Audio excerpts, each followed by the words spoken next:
আমাদের জনগণ জানে নামাজ ফরজ, কিন্তু জনগণ জানে না জেহাদ ফরজ। জনগণ জানে রোজা ফরজ, কিন্তু জনগণ জানে না দিন প্রতিষ্ঠা করা ফরজ। জনগণ জানে পরপর 3 জুমা না করলে বউ তালাক হয়ে যাবে, কিন্তু জনগণ জানে না ইসলামী রাষ্ট্র ছাড়া জুমার নামাজই হয় না। জনগণ জানে কোরআন তেলাওয়াত কইরা প্রতি হরফে 10 নেকি কামাইতে হবে, কিন্তু জনগণ জানে না কোরআন দিয়ে রাষ্ট্র চালাইতে হবে, কোরআন দিয়ে বিচার ব্যবস্থা চালাইতে হবে, কোরআন দিয়ে অর্থনীতি চালাইতে হবে। জনগণ জানে রাসূল সাল্লাল্লাহু আলাইহি সাল্লাম কিভাবে মেসওয়াক করতেন, কিভাবে পাগড়ি পরতেন, কিভাবে দাড়ি রাখতেন, কিন্তু জনগণ জানে না রাসূল সাল্লাল্লাহু আলাইহি সাল্লাম কিভাবে অন্যায় অবিচারের বিরুদ্ধে যুদ্ধ করতেন। জনগণ জানে রাসূল সাল্লাল্লাহু আলাইহি সাল্লামের পকেটে সবসময় মেসওয়াক থাকতো, চিরুনি থাকতো, কিন্তু জনগণ জানে না রাসূল সাল্লাল্লাহু আলাইহি সাল্লামের কোমরে সবসময় তলোয়ার থাকতো।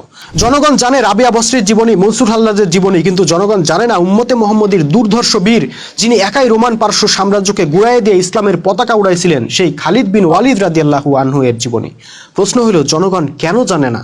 বাংলাদেশের আলেমদেরকে আজ হোক আর কাল হোক এই প্রশ্নের জবাব দিতে হবে। তাদেরকে বলতে হবে তারা কেন ইসলামের আরামদায়ক বিষয়গুলা খুব জোর দিয়ে প্রচার করলো, জনগণকে মুখস্থ করায় ফেললো, কিন্তু কষ্টকর বিষয়গুলা গোপন করে রাখলো। ইসলাম নিয়ে জনগণের সাথে তারা এই লুকোচুরিটা কেন খেললো? জবাব তাদেরকে দিতেই হবে।